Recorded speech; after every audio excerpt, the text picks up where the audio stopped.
쌤, 이렇게 장 마쳤습니다. 오늘은 좀 아쉬운 흐름을 보였는데요. 시장에 대한 분위기 어떻게 읽으셨을까요? 요즘은 참 대응하기가 굉장히 어려운 시장이에요. 개인 투자자분들도 종목 장세는 나오고 있는데 지금 이슈 섹터라든가 이 테마들이 급변해요. 아주 차근차근 가는 것이 아니라 급등락을 반복하기 때문에 대응하기 굉장히 어려운 그런 상황이 아니나 생각하지만 그래도 여전히 종목 장세, 우리 개인 투자자를 위한 수익률 장세는 지속될 수 있다라는 거예요. 어제 미국 시장이 최근 들어서 이제 조정을 보였던 부분들은 결국에 신용등급 하향이라는 것과 그 다음에 트럼프의 감세 정책 이로 인해서 재정 적자가 더 증가할 것이고 그래서 국채 가격이 흔들리는 그런 양상을 보여줬거든요. 그래서 지금 트럼프가 주장했던 감세안, 자, 이 부분이 과연 이런 시점에서 어떻게 달성할 수 있을까, 재정 적자를 줄일 수 있을까 고민을 해봤는데 결국에는 트럼프는 손이 쉬운 방법을 썼어요. 각종 보조금들을 축소하거나 아니면 폐지하는 그런 상황이었기 때문에 직접 보조금 지급과 관련된 그런 섹터들의 주가 하락이 굉장히 크게 나오고 있는 상황이거든요. 그래서 오늘 같은 경우도 보면 이제 전기차라든가 배터리, 자, 신재생에 대해서는 보조금을 폐지하겠다. 반면에 원전에 대해서는 보조금을 지급할 것이고 그다음에 원전의 허가 기간을 단축할 것이다. 이런 얘기 때문에 오늘 원전주들이 불이 나는 그런 시점이었거든요. 그렇다면 이제 다음 한 주를 봤을 때 우리가 접근해야 될 부분들은 여전히 지표는 긍정적이지만 결국에 월말 변동성을 조심해야 되는 그런 시점이 아닐까 이런 생각이 들어요. 자, 그러면 오늘 같은 경우도 보면 외국인들 선물은 어제와 다른 양상을 보여줬습니다.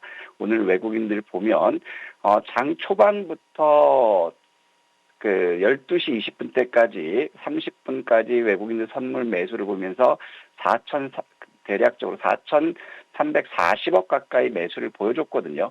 그러다가 이제 선물 매도하면서 1시 40분 때까지 지수가 크게 밀렸다가 다시 선물 매수 들어오면서 시장의 바닥권이 어딘지 확인시켜주는 그런 과정인데, 그러면 이걸 보면 이제 수급이 위축되고 있는 그런 상황이기 때문에 선물에 따른 지수 변동성은 크게 유지될 수 있는 상황이 아닐까 이런 생각이 들고 있고요.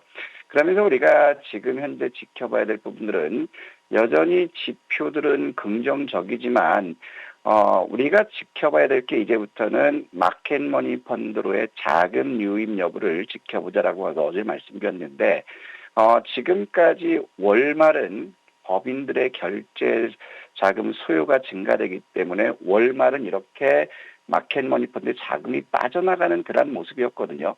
그러면 이제 어제도 말씀드렸던 것처럼 최근 들어서 마켓머니 펀드로의 자금 유입이 사상 최고치를 경신하면서 유동성에 대한 그러한 긍정적인 요인을 가져왔는데 이제 월말이기 때문에 법인들의 결제 자금 때문에 주가가 이 자금이 빠져나갈 수 있어요. 그러면은 우리가 가늠할 때 지금 현재 213조거든요. 231조거든요. 그러면 여기가 지금 결제 자금이 지금 상황에서 한 11조 정도, 즉 220조 원 수준에서 이상한 지켜진다면 결국에 시장 큰 충격은 없을 수 있어요. 변동성은 있을 수 있지만 하지만 220조 미만으로 자금이 빠져나갔을 때는 결국에 주가의 변동성은 좀 있을 수 있다. 그 근거가 결국에 지금 신용융자가 최근 들어서 거의 2조 가까이 올 들어 증가했거든요. 그러면 신용융자를 축소하기 위한 기술적인 조정은 보일 수 있지 않을까 이런 생각이 들고 있고 그러면서 우리가 여기서 봐야 되는 부분들은 지금 상태 우리가 이제 비트코인 같은 경우는 시장에서 기술주들의 주가 흐름을 보여준다 이런 말씀을 드렸는데요. 오늘 같은 경우도 우리가 한번 살펴봐야 될 것들은 지금 현재 환율 같은 경우는 굉장히 긍정적이거든요. 미국의 화폐 가치에 대한 신뢰성이 떨어졌기 때문에 지금 원달러 환율 같은 경우는 1373원으로 왔고요. 결국에 말씀드렸던 것처럼 지난 5월 5일 저가죠. 1365원 이거를 이탈할 그런 가능성들이 높다. 그렇기 때문에 워낙 강세 기조 유지되는 부분들 긍정적이고 또 어제 같은 경우도 말씀드렸던 부분이 우리가 이제 미국 10년 만기 국채가 109.25를 지켜주느냐 이 부분이 중요하다고 말씀드렸는데 결국에는 어제 상황에서는 국채 가격이 반등이 나오는 그런 모습이었거든요.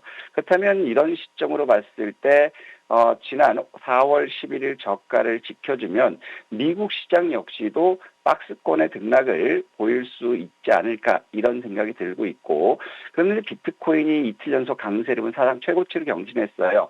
오늘 쉬어가는 그러한 모습을 보여주면 결국에 미국의 나스닥 기술주 M7도 역시 쉬어갈 수밖에 없는 그런 상황이 아닐까 이런 생각이 들고 있고 자 그렇기 때문에 미국 시장 역시도 오늘 오히려 하락할 것으로 생각했지만 오히려 미국 시장은 오늘 나스닥 같은 경우는 반전에 성공한 그러한 모습이거든요.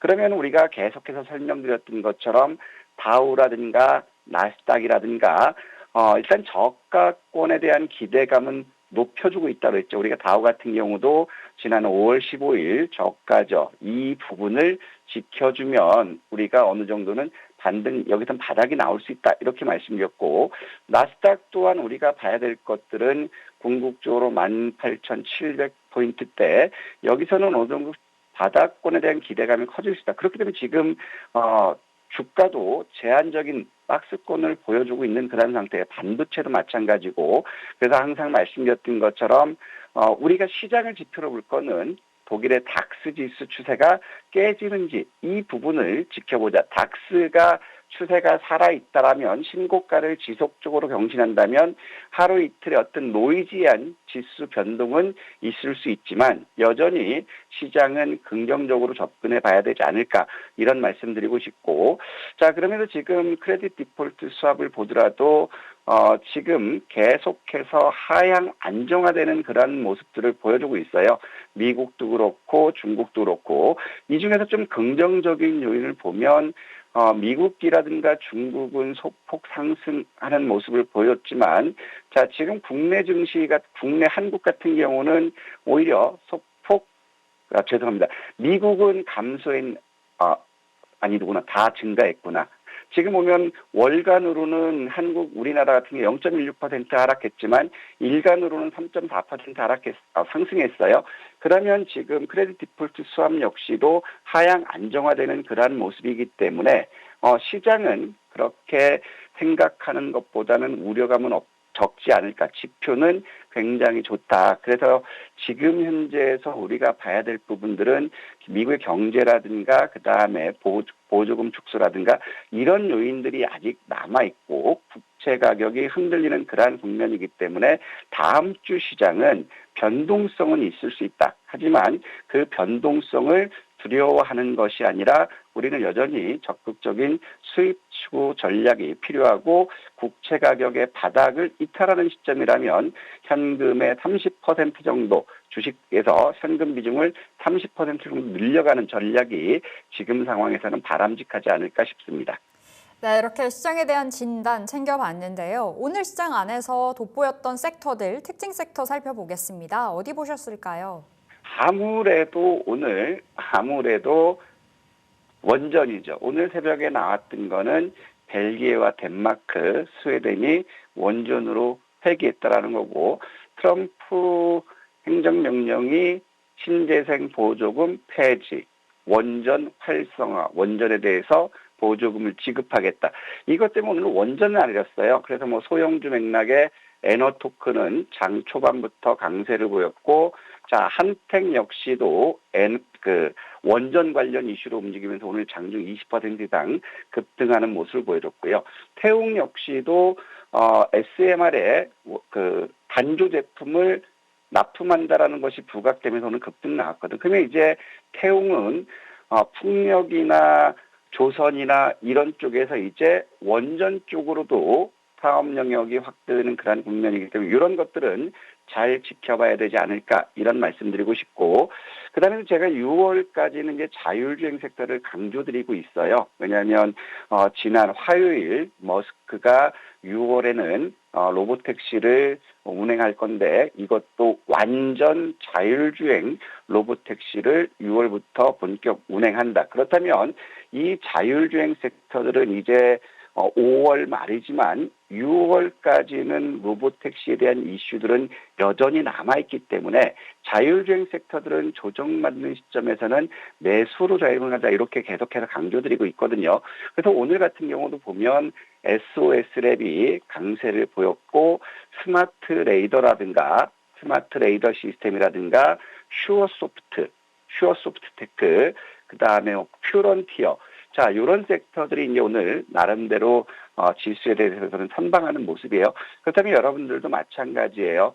자, 이 자율주행 섹터들이 조정을 받는다면 우리는 6월 로보택시 공개 일정은 미리 준비하면서 자율주행 섹터는 조정 시 매수 관점에 접근하는 것도 좋다 이런 말씀드리고 싶고 그동안 섬유 의복주들이 소비 위축에 대한 실적 부진 때문에 주가가 크게 가지 못했는데 결국에 외국인 관광객들이 급증한다라는 이런 것들 때문에 오늘 중소형 의복주들이 강세를 보였어요. 감성 코퍼레이션 같은 경우도 결국에 이거에 대한 수혜로 오늘 강세를 보여주고 있고 또 이거는 밸류업 정책에 대한 수혜까지 같이 겹쳐지기 때문에 오늘 이처럼 강세를 보였고 그다음에 형지 INC라든가 그다음에 형지 글로벌 자, 이런 것들까지도 오늘 움직였다라는 것 대신에 요 섬유 의복주들은 이슈가 지속되는 것보다는 낙폭 과대에 따른 기술적인 접근으로 다가가야 되겠다. 그래서 우리는 오늘 움직였지만 그다음에 요 자율주행 섹터들 이런 것들은 우리가 지속적으로 관심을 갖자 이렇게 말씀드리고 싶습니다.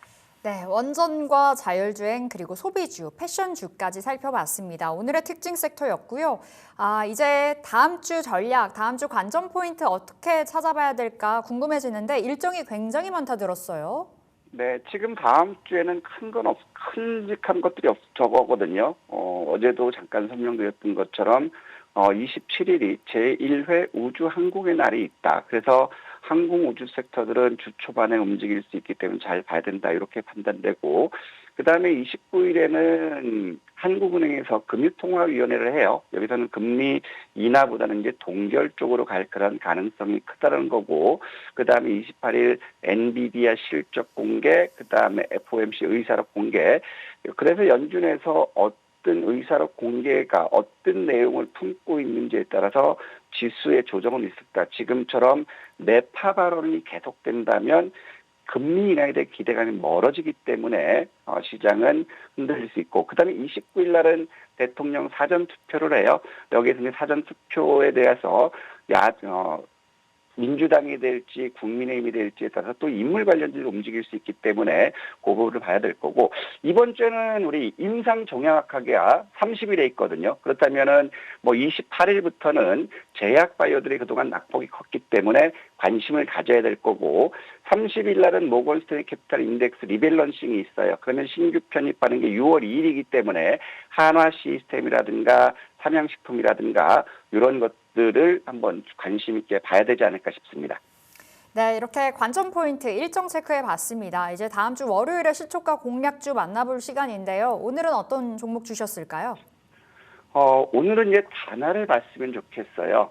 왜 그러냐면, 제가 이제 단화를 보기 전에 KCT를 요거를 계속해서 했던 게, KTC 보면 오늘 20% 가까이 갔다가 14%까지 밀려서, 요거는 눌림목이다 해서 이제 기사를 정리하고 있는데, 정리하는 중간에 이게 치고 올라가서 단화로 바꿨거든요. 단화를 보면 이거 역시도 이제 최근 들어서 수혜를 봤던 게 뭐냐면, 비트코인이 사상 최고치를 경신하면서 이제 스테이블 코인에 대한 법안 상정에 대한 기대감들이 굉장히 높아지고 있어요. 또 아울러서 이제 제4 인터넷 뱅킹 은행 탄생에 대한 그러한 기대감으로 해서 다날이 이렇게 최근 들어서 급등락을 하는 모습이거든요.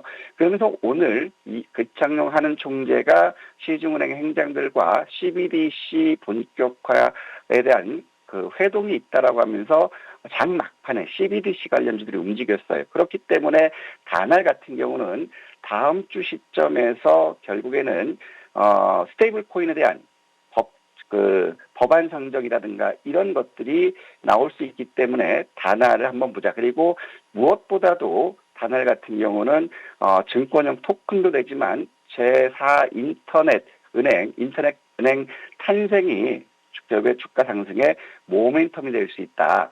그래서 다날 같은 경우는 오늘 보면 결국에는 계속해서 오후 들어서 움직였거든요. 그러면 다날이 눌림목이 나오더라도 3,400원부터 현재가까지는 우리는 매수 쪽으로 대응하고 그다음에 손절은 좀 짧게 갈게요. 3,200원을 이탈하는 3,180원 수준을 손절 기준으로 잡고 대신에 이 이슈 스테이블 코인과 4인터넷 이슈는 지속되기 때문에 목표 주가는 조금 높게 볼게요. 4,800원 직전 고점 한번 목표가로 해서 다날은 한번 우리가 저가 매수해 볼 만하다. 이런 말씀드리고 싶습니다. 네, 다음 주 월요일 시초가 공략주 다날 받았습니다. 다날 지금 자리에서 노려보면 좋을 것 같고요. 자, 이제 우리 다녀쌤의 종목 AS 하나 가볼 텐데요. 한화솔루션 보겠습니다. 우리 수익은 110% 이미 목표가가 도달된 자리에서 AS 해보면 좋을 것 같은데 오늘 낙폭이 깊었잖아요. 기회일까요? 네. 자, 하나솔루션은 우리가 이제 39,000원 목표 달성하고 그다음에 우리가 다시 기다리자고 한 게 33,000원 밑에서 기다리자고 했거든요. 어제 같은 경우도 하나솔루션은 장 막판에 낙폭을 키웠어요. 그걸 보면 어제 연기금과 사모펀드가 오후 2시 넘어서 집중적으로 매도해서 결국에는 트럼프가 행정명령으로 해서 신재생에서 보조금을 안 주겠다라는 게 결국에 노출되지 않았을까 이런 생각인데 그럼 여기서 우리가 하나솔루션을 봐야 됐던 오늘 태양광이라든가 풍력들이 완전히 완전히 된 서리를 맞았죠. 그러면 여기서 하나솔루션을 우리가 접근할 수 있는 방법은 지금 미국에서의 보조금 폐지로 해서 투자가 안 될 거다 이런 우려가 있지만 우리가 이제 봐야 될 건 두 가지 관점이 있거든요. 자, 지금 미국에서는 보조금 폐지를 하원에서 통과했지만 상원에서는 이 내용이 수정될 수 있다라는 기대감이 굉장히 높아요. 그리고 중국에 따라서 중국에 있기 때문에 이거는 분할 매수 관점으로 접근했으면 좋겠습니다. 알겠습니다. 너무 아쉽네요. 시간이 없어서요. 다음번에 업데이트 해볼게요. 여기서 인사드릴게요. 쌤 고맙습니다. 네, 감사합니다.